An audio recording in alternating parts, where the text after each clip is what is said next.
des billets pour le pèlerinage à la Mecque yoo xam ne président Bassirou Diomaye Faye président bu coalition Diomaye président moo ko maye muy fukki billet Makka comme ni ñu koy waxee. détails yooyu tey yan leeral nga si mën a indi. waaw xam nga y a beaucoup de manipulation de contre-vérité et des attaques calomnieuses aussi visant madame la superviseure Aminata Touré. Et je pense que loolu bokk na sax ci li gën a sabab tey jii ma ñëw ci plateau bi pour am yenn yu ma ci leeral voilà parce que il est particulièrement important et temps de rétablir aussi les faits avec clarté et honnêteté. Madame Aminata Touré comme ni ma la ko waxee tout à l'heure dafa am lu ci Fou Malade ma sonn na wax mooy Malal Talla ci benn émission bi mu doon def ci jàkkaarloo mu am ay kàddu yu mu fa yëkkati woon ma rafetlu ko lool te il me plaît vraiment de revenir sur ces propos là dafa wax na Aminata Touré ku jub la mu teg ci ne aussi nit la koo xam ne dafa am jaar-jaar ci wàllu politique ci wàllu institution ci wàllu gouvernement muy nit koo xamante ne aussi mën naa ne ku am xam-xam la koo xamante ne aussi maanaam jiitalul àdduna maanaam ku woyof la nit la koo xam ne aussi wax dëgg yàlla nekkul ci lu ñàkk fayda donc mel noonu bu ko président joxee lu mel ni ay billets pour les alliés de la coalition parce que ma fàttali la aussi c'est la première fois que coalition Diomaye président ngay dégg ñu ne am nañu ay billets Makka c'est la première fois nga di ko dégg donc loolu nekk un geste boo xam ne un acte très noble et généreux du président de la République may ko ci féliciter aussi donc ce geste-là envers les alliés de la coalition est une preuve de reconnaissance donc loolu faaw ñu rafetlu ko waaye fait yi nga xamante ne li nga xam ne moo am réellement par rapport gis naa ñu ci bëri ñu ngi ci véhiculer depuis hier démb am mais nombre 10 bi quand même c'est exact c'est réel. waaw 7 xam nga en fait 10 parce que loolu aussi c'est important en tant que ku bokk ci biir coalition bi nga jox ñu information moom laa c'est-à-dire li indi 10 bon madame la présidente li mu njëkk a def day important ñu fàttali ko samedi ci suba dafa poster benn message ci fi nga xam ne mooy la conférence des leaders mu xamal leen ni le président de la République dafa may coalition bi 10 billets ci kaw loolu mu ne dafa proposer pour que ñu teg benn comité boo xamante ne moom mooy administrer li nga xam ne mooy tirage au sort bi donc mu nekk processus boo xamante ne nii c'est très transparent donc ñu organiser tirage au sort boo xamante ne ça a été fait d'une manière vraiment très très très souveraine donc mu am comité boo xamante ne ay góor ñoo ci nekk ak ay jigéen donc d'ailleurs mu ngi doon wax sax ci note boobu ne bu ñuy def tirage au sort bi dañ koy filmer dañuy def vidéo dafa mel ni la vidéo est disponible voilà je pense que ça a été partagé donc bi loolu amee ñu daal di def samedi ci après-midi bi. kon mbir mi tirage au sort lañ def ñëw rek ñu tànn. par exemple tànn x personnes ou y personnes. mais dama leen madame Aminata Touré. parce que ñun aussi dañoo dégg ne il y a eu des frustrations au sein de votre coalition. non loolu amul am na ñoo xam ne. non xam nga moi je suis dans la conférence des leaders. te je ne suis pas là aussi pour raconter des histoires. je ne suis pas là pour raconter du n'importe quoi li am laa lay wax. madame Aminata Touré man xawma këram. mën naa ne su ma ko gisee réunion la ñu tase. bi ko président Diomaye dénkee liggéey bi ak léegi am na confiance yi man dugal ma ci task force bi maa ngi ci di liggéey ak yeneen leader ñaari réunion bi ñu ko dénkee liggéey bi ak léegi ñaari réunion la ñu tase mais wanewu fa lu ñàkk fayda wanewu fa loo xam ne dañ koy xeebee leader dëgg lañ fa gis koo xamante ne xam na luñ ko dënk aussi fi mu toog fees na ko dell et c'est-à-dire loolu la ñu soxla aussi ci jigéen joo xamante ne dëgg yàlla da ngay naan jigéen ju man góor la parce que am na fulla am na fayda am na compétence yi moom laa lay expliquer donc dafa samedi matin dafa ñëw dugal benn message xamal ñu ne président may nañu ay billets pour le pèlerinage à la Mecque. mooy tirage bi exactement léegi nag comité bi ngay gis nii daanaka jigéen ñi ñoo fa ëpp mais am na yeneen góor yi fa nekk nga xam ne ñoom ak jigéen ñi ñoo ànd def tirage bi bi ñu defee tirage bi madame la présidente lu yëpp waxoon na ko comme góor ñi ñoo gën a bari bu ko defee góor ñi ñoom sept billets lañ leen di jox ñi nga xam ne donc mooy jigéen ñi ñoom 3 la ñuy am donc loolu moo indi 10 yi léegi bi ñu defee tirage au sort donc les heureux bénéficiaires ñu daal di leen tirer après nag dafa ñëwaat ci groupe bi def compte rendu bi mu defee compte rendu bi def liste bi wax ne ñii la ñu tirer ñii ñoo gagné te ñi gagné yëpp mais bi ñuy def tirage bi nekkuñu fa man mii di wax ak yow bi ñuy def lii yéeguma ko. je n'étais même pas au courant. yow yaa ngi ci biir tirage bi sa tur génn na si. sama tur ya alhamdulilah Dieu a fait que j'en fais partie. ok tey yàlla xam na ne bi ñuy def lii man je n'étais même pas au courant. je pense que ay vers 17 heures dama julli ba pare toog ci sama sajaada di ñaan laataa may pare bon y a un leader qui m'a appelé j'ai pris l'appel mu ne ma man kat dama gis benn groupe WhatsApp donc voilà ñu ajouté la ci xanaa pour tirage yi la ma ne ko non ça de loolu awma ci benn information loolu nag mooy groupe bi nga xam ne mooy liste bénéficiaires yi nga xam ne ñoom lañ tiré ñoom lañ créer donc groupe WhatsApp pour que ñu mën a accomplir les formalités. loolu moo indi donc groupe boobu. donc yëf yi nii la demee ñi nga xam ne ñoom la ñu tiré yëpp ils étaient pas sur place xamuñu sax yow donc yëf yi nu mu demee donc c'est un processus qui est clair qui est transparent amul dara loo xamante ne favoritisme mu ngi ci walla leneen. parce que bu doon favoritisme xëy na Mimi Touré am na parti politique. am na ay jegeñaale am na ay collaborateur jëmale sa kanam. voilà mënoon na def loolu. jël joxe ko te du xëy na sax nit ñi duñ ko yëg. xam nga mais deful loolu. mais comme yëfu coalition bi la président moo jël ay billets jox ko sa coalition. mu def li nga xamante ne wax dëgg yàlla moom la xel nangu. mooy ñëw exposé ko ci groupe conférence des leaders wax leen ko ñu def tirage bi.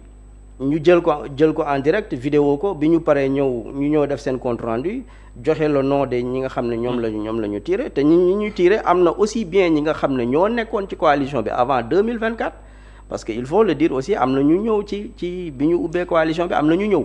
mais tirage bi xanaa da ngeen a jàpp ne par exemple président bu tànnoon ay nit ne par exemple diw ak diw àll day maanaam mën na am frustration.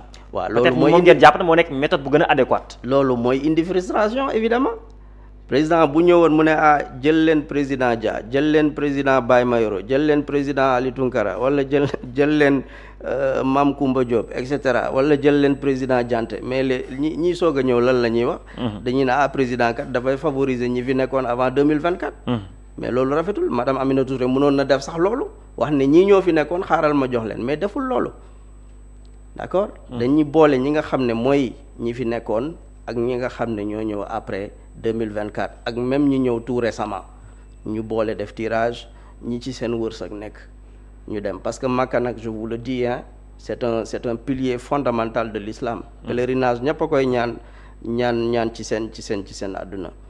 donc ku ci yàlla wërsëgal nga bokk ci ça veut dire que yàlla moo la woo man moom personnellement man sama billet moom danaa ko jox kilifa mu dem man j'ai tout le temps pour me préparer pour dem pèlerinage à la Mecque loolu man nee naa la coalition bi man amul dara lu may xëccoo man lépp lu ñu ma mës a dënk ci coalition bi je ne l'ai pas demandé donc buñ ma dugalee ci dara boole ma ci dara damay jàpp ne sama yëfu bopp la li ma ci war a liggéey ma liggéey ko ci léegi nag liggéey biñ ma dënk ki ma ko dënk bu fekkee gis na ne li may def lu baax la am na confiance ci man bon mën na réitérer son engagement y a pas de problème mais man daal maa ngi wax ne amul dara lu may xëccoo ci coalition donc liggéey bi ma nekk di ko def dama koy def ngir la coalition ngir le président de la République te loolu rek a ci am important. D'accord. mais daal je suis venu ici pour vraiment démentir lépp li nga xam ne ñu ngi ko ciy véhiculer.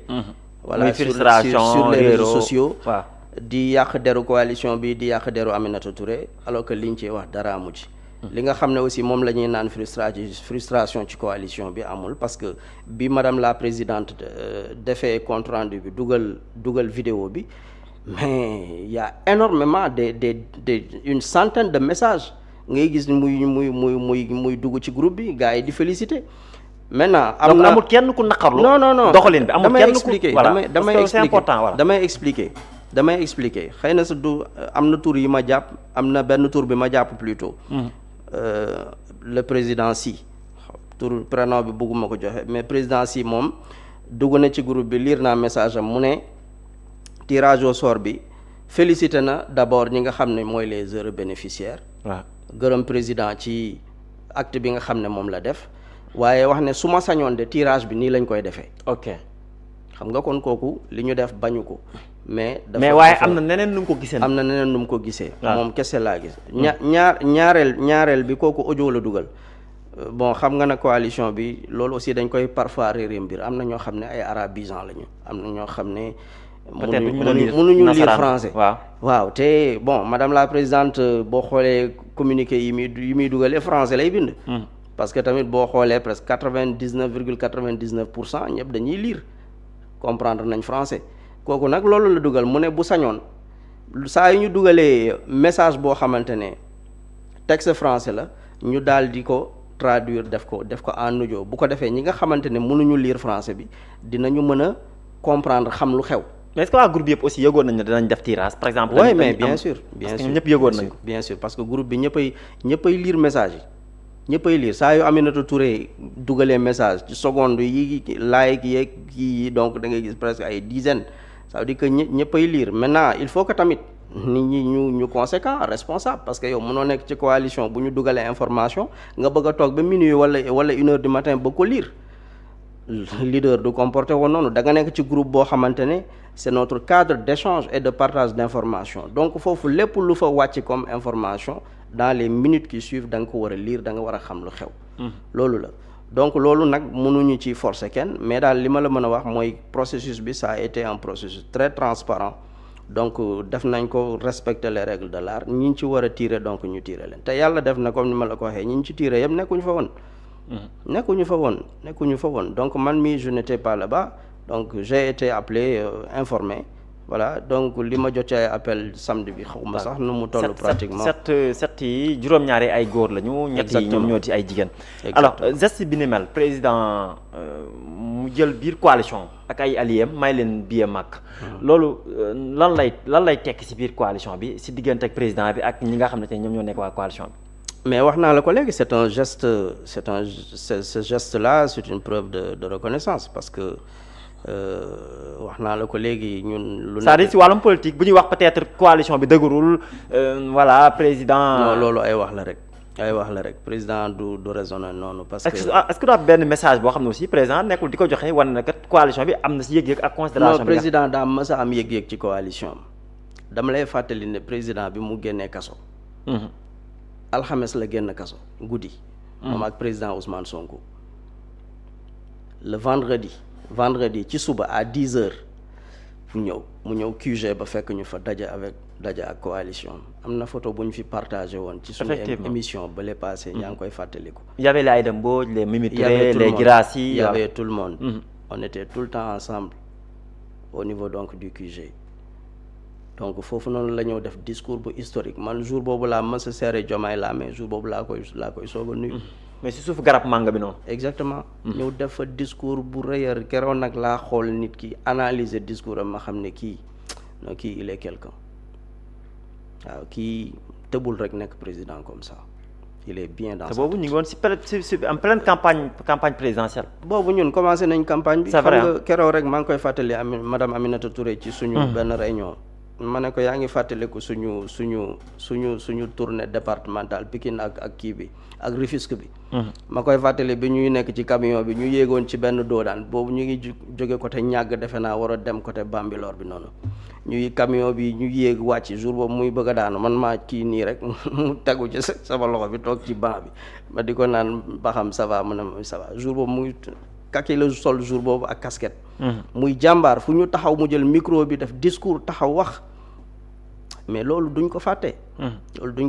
te loolu en période Ramadan la woon. effectivement donc def nañ presque 3 jours xaw ma 4 jours de campagne. le président muy soog a génn kaso.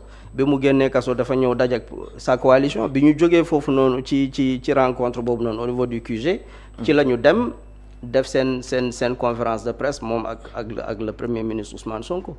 mooy conférence de presse boobu nga xam ne c'est historique loolu kenn du ko fàtte. Ousmane Sonko def fa discours bu rëy moom président Diomaye aussi def fa discours bu rëy bu mag a mag.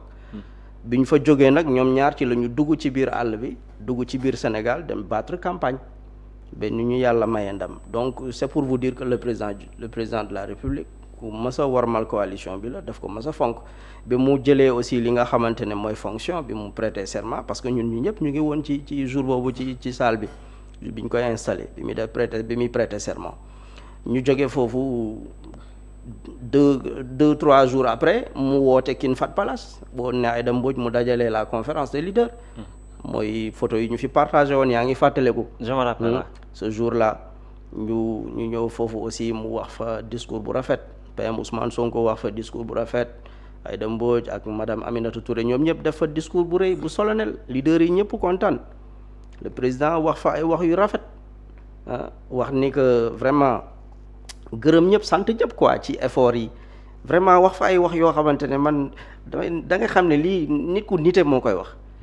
parce que ce jour-là mu ngi naan yéen ñiy toog ci salle bi xam na ne sa coalition yemul foofu parce que leader bu ci nekk ay nit a nekk sa ginnaaw ay cadre ñoo nekk sa ginnaaw donc xam na ne coalition bi c'est beaucoup plus large que ça joxe fa ay orientation d'accord joxe fa ay orientation wax ni que nañ changer kii bi nañu def le profilage des leaders. bu ko defee kenn ku nekk ñu xam la c'est important. d'accord bu loolu weesoo aussi ñu daal di def li nga xamante ne mooy ñu defaraat coalition bi gën ko organiser donc de sorte que dafay nekk vraiment une coalition politique dootul nekk rek une coalition boo xam ne dañuy naan coalition électorale. coalition politique gis-gis dañ si am si beneen côté bi ñi nekk biir Pastef jàpp nañ ne coalition Diomaye président du coalition bu dëgër en base d'électorat. loolu lan la leen di def peut-être bu ngeen di dégg yenn kàddu yooyu noonu. waaw on a tout entendu. on a tout vu mais loolu dérange